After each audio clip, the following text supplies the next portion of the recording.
Well, welcome to Preston High School. This is week 3 of the Coaches Show. This is Gary Livengood along with head football coach Jonathan Tennent. Excuse me, Coach. It's all right.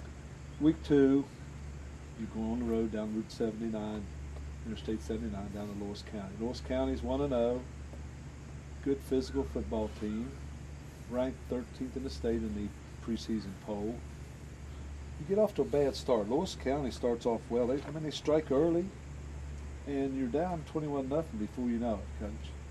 Yeah, we cut it to 21-7 at halftime, and offensively we just didn't execute very well. In just about every position, I'd have to say. Complete difference from the week before. Defensively, we missed a lot of tackles. We didn't have good communication. Calls that were being made weren't being relayed and executed. So it wasn't a very pleasant night in Weston. And it was hot. I mean, it was hot down there. I didn't go down, but people was telling me it was hot down there. Mm-hmm. So they had to be hot on your boys. And they had to be in good shape physically in order to handle that swelling heat down there. Yeah, our kids are in shape, but we've got a lot of kids going both ways. No matter how good a shape you're in, eventually you're going to get tired, even if you're in top shape. Your body just wears down, and we saw a little bit of that. We had some kids, a lot of our kids go both ways.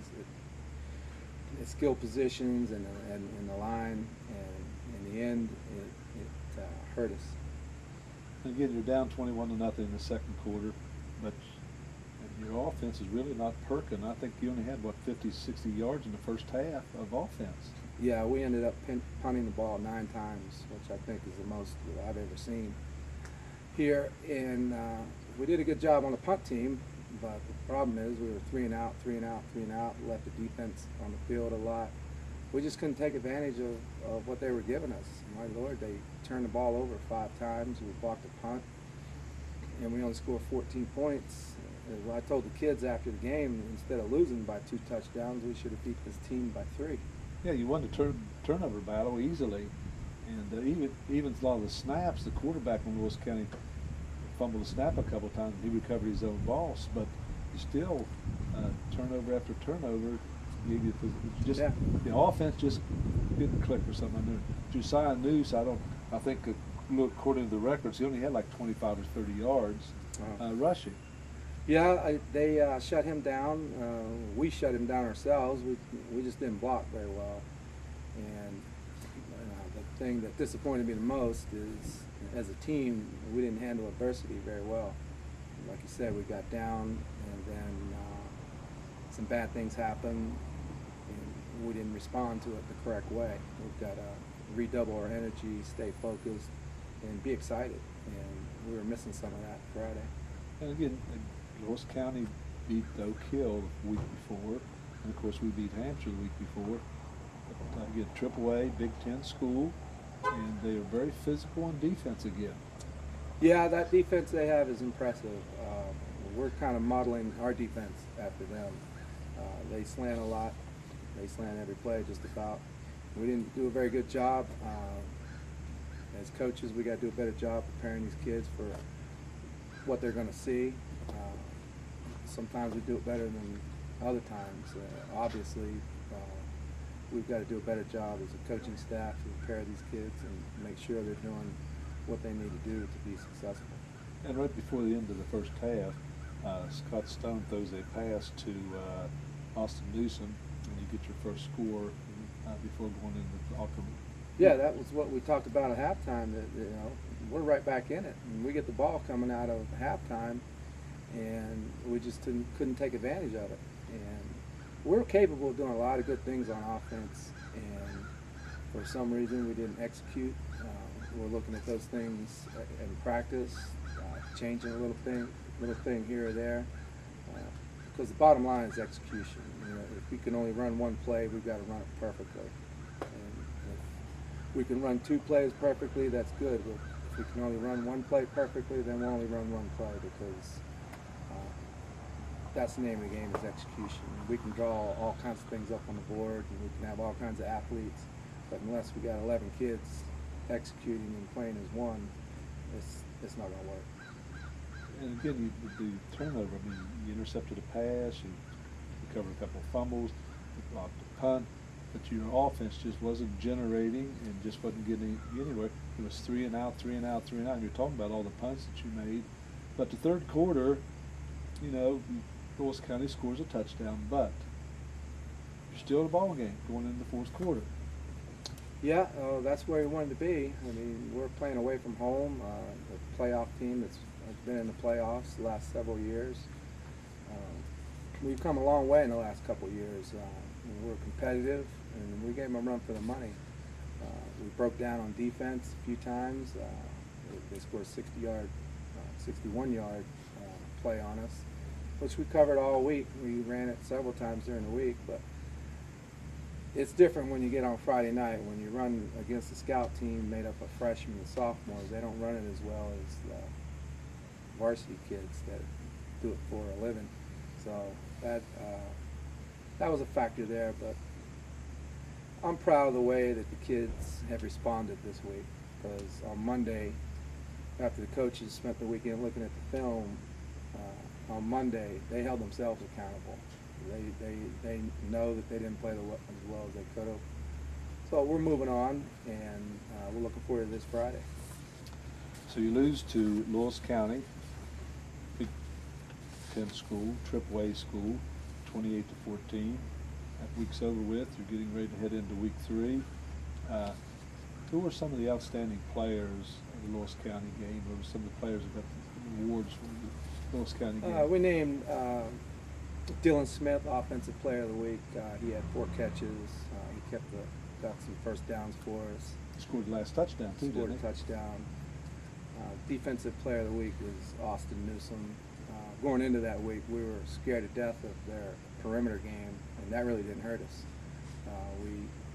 They got a few runs, but they didn't bust any like they did against other opponents that they had. We shut that down pretty good, and that was his job. So he's Defensive Player of the Week. Special Teams Player of the Week is Austin Powell. He did a great job blocking on all special teams. He played about 25 special teams plays and graded out 100%. He was on the kickoff return, kickoff team, extra point, and punt block. So that's impressive by him. And then our Scout Team Player of the Week is Justin Motes, giving us a good look during the week. Yeah, just if he plays as well as he did against Hampshire on special teams, I think he's going to be a jewel coming up here, a little more experience. He's coming along, and he had a big night in our JV game last night, real big night. Played Tucker County here, JV game. Yes, sir. We won 42-12. Real proud of those kids, and the thing I'm most happy about is most of those kids are freshmen and sophomores. We don't have very many juniors playing on that JV, and that just tells me we're building a program where your first 2 years you play JV, and then by the time you're a junior, you're ready to go play varsity. And they're getting a lot of experience down there, so the future is bright. It's good. JV plays on Monday nights. How many games you got scheduled? We have 9, trying to get a 10th one. Yeah. So we're in good shape there, as long as no one cancels on us. I'm proud of the fact that since I've been head coach, we've never canceled a JV game, and I'm proud of that because those kids need to play. Last Thursday, I believe, the middle school Roseburg Squires were down at Liberty Middle School and played their first game down there. Can you tell us a bit about that I wasn't game? there, but I've been told, you know, the kids, the other team went up on them 18-0 right off the bat in the first quarter, and then kids settled down. This is the first time they played together ever, and it's a whole new deal for them. But after that, they settled down, and I believe they lost 30-22, something like that. The effort was great there, and we can't wait to see them play. They go to Braxton Thursday. Again, that's what you need here at Preston High Yeah. School. You got your stepping stones. Yeah, at that level, I'm just happy that they're getting the coaching that they're getting. They're getting experience traveling, playing together, building friendships. They're learning the fundamentals. They're learning our system. So you're going to see a big difference in a couple of years. It's good to see.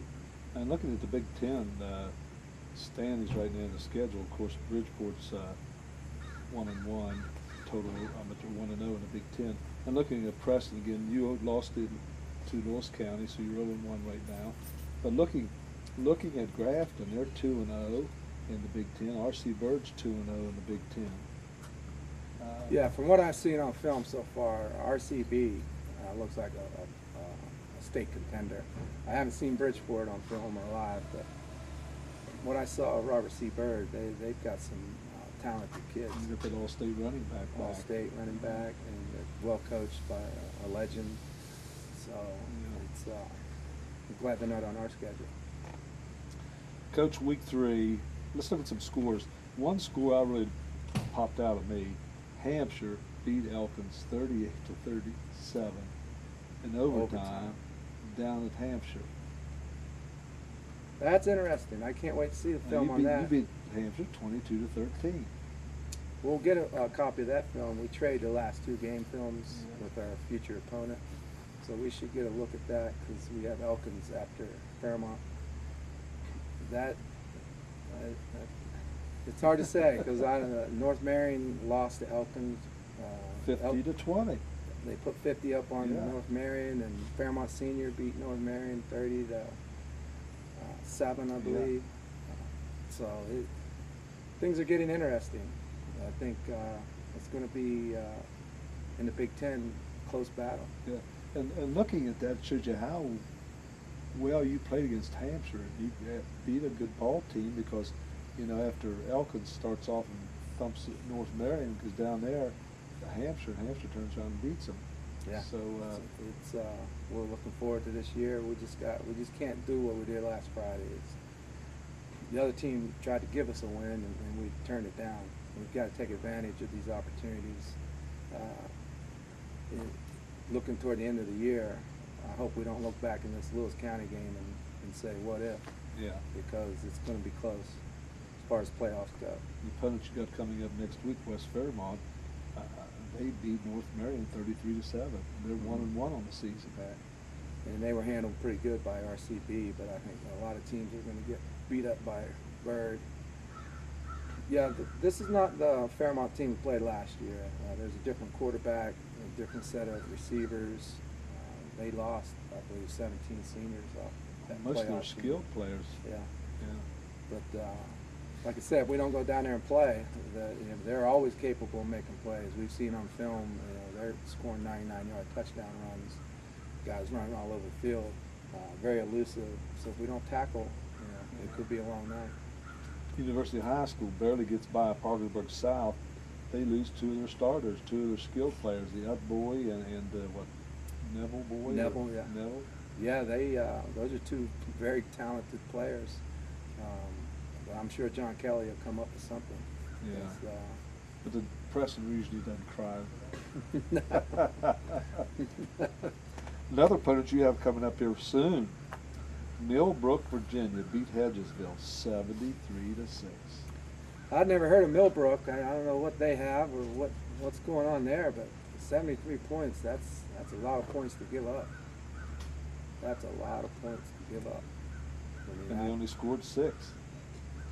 Hedgesville's 0-2 on the season this far. That's a tough way to start out. Brand new coach. Brand new coach. I remember that myself. We never got beat that way, but that's tough for a new coach trying to implement his program and then get beat like that. It's a tough thing to do, but like you said, you're not going to hear any tears from us. Another opponent you got coming up, East Fairmont. Grafton last year, I think, was 0-10, and this year they're really going. They put a thumping on East Fairmont, 56-34. East Fairmont's 0-2 now. Yeah, Grafton is probably the most improved team in the Big Ten. You go from 0-10 to 2-0, and I forget who they beat. Philip Barber first week, and East Fairmont second week. So I'm sure they're happy. West Fairmont, like you said before, your opponent coming up here in week 3 down at East-West Stadium in Fairmont. Lost a heck of a bunch of skilled players. They're very young and inexperienced. But what is your game plan? I know you've scouted them, you've looked at the film. What is your offensive game plan for West Fairmont? Well, looking at the film, we think we can line up and do some things in our power I, our 3 backfield, and just hopefully push them down the field. Defensively, we know that they like to pass. They'd rather pass than run, but from film, they ran the ball up and down the field on North Marion.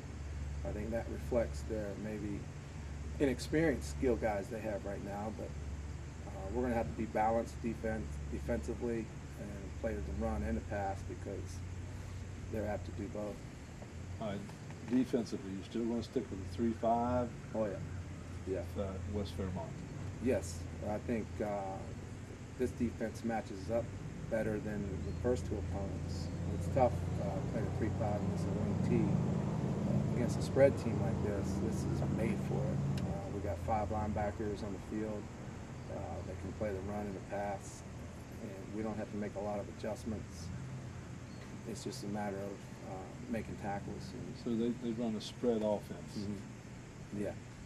Even though they will line up in the I formation at times, but through the years, knowing their coaches and knowing the kind of athletes that they've had, they want to spread it out and hurry it up, and it may be a little harder for them this year because they don't have an all-state quarterback or all-state receiver, all-state defensive lineman like they've had. And you know, looking at some of the stats, the Gilbert boy, number 5, he's only a freshman. He had 159 yards and 2 touchdowns against North Marion. Yeah. Yeah, he busted a couple long runs on. He looks good. He reminds me of a faster version of some kids that we've had here. I've been hearing about him ever since last year. That West Fairmont's supposed to have some kind of freshman phenom, and he's for real. We've got to put a shoulder on him and tackle him. And the Leon boy, junior, 6 foot 180, good receiver. Caught the long touchdown pass last week. They can catch. I mean, that's what they do. That's what they practice. Probably most of the time is throwing and catching, and at times they look good at it. But their quarterback's young and inexperienced. When you look at number 10, Dominic Smith, it's a sophomore. He's only 5'8", 140. Yeah, I think not a very big boy. I think he's a little bigger than that from what we saw. We saw these guys in 7-on-7, but you're right. He's inexperienced. He's young, but he's elusive. He gets in the pocket. He can scramble around and he'll throw the football. Part of our game plan is to cause him to do that because he's not very accurate when he's on the run. But who knows? He might get a golden arm overnight. Well, out of stats, he has 271 yards passing the first 2 ball games, so he evidently threw 35 times in the one game, so that's putting the ball in the air. That's what they do, and if you give him time, he can sit back and read the field and throw the ball. Our goal is to not to let him sit back there and just force him to run around and throw inaccurately. Coach, their defense against the R.C. Bird the first game of the season gave up over 500 yards, total yards to R.C. Bird. Now, evidently their defense, I don't know what kind of defense they run. So it's something that you can adjust to? Yeah, it's the same defense that Lewis County runs, same scheme, but they don't do the things that Lewis County does. Lewis County slants, and they've got some really good kids to play defense. RCB runs a similar offense that we run, I formation. They spread out a little bit, and we spread out a little bit when we want to. So on paper, it looks like we match up well with their defense. But like I said, we're going to do what we try to do, establish the run, and just overpower them at the point of attack and see how it goes. Because our kids are hungry to get this taste out of their mouth of what happened last Friday. It's just like eating an onion and a persimmon or something bitter. And they probably, some of those boys that played last year probably still have a little memory in their back of their mind when they took that butt whipping up here 55-12 here on Knight Stadium. Oh, I'll jog their memory. That's something that can't be forgotten. A little revenge may be involved. We hope so. We're going to go out and execute. That's all we want. Execute and let the chips fall where they may. Friday night, Fairmont, East-West Stadium, new synthetic turf. That's what I hear. New synthetic turf down there. So Friday night, hopefully the weather will be nice.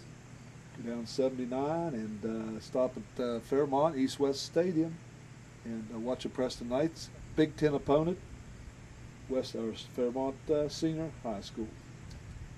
Coach, any other comments or anything for our fans or our audience? I just want to congratulate the JV team. They did an outstanding job last week, and our middle school program played their first game in their new history. So real excited about the future, and urge all the fans to come down to Fairmont. It's only an hour away, and see a good football game. So your other new way uniforms too. Oh yeah. Yeah, those are kind of sharp. They're pretty nice. I'm worried about them. Yeah. I don't know how they got cleaned. I hope they come back Friday as white as they were. Now, question: do kids take them home? Yeah. Oh. Yeah, we don't have washer and dryer here. Yeah. Maybe that's something we need to think about I remember investing in. when I was coaching back in the late '60s, early '70s, our white uniforms sometimes would come back red or pink or shrunk. The kid could wear them, but Well, anyway. We don't have very many extras. Yeah. Coach, good luck to you down at West Fairmont on Friday. Big Ten opponent, and hopefully win number 2 on the season for the Preston Knights. We're going to try. So on behalf of Coach Tennent, Steve Blake, our producer and director, thank you for watching the Coaches Show.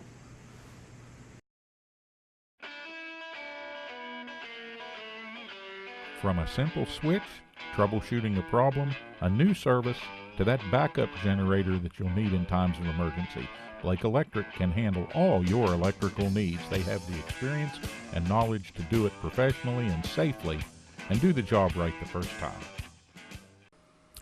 There's been an accident. The emergency has left you with physical trauma and legal issues to deal with.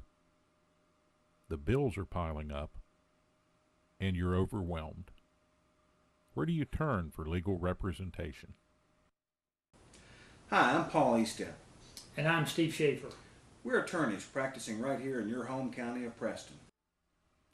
Centrally located on West Main Street in Kingwood, just across from McDonald's, the offices of Eastep and Schaefer are an easy drive from anywhere in Preston County.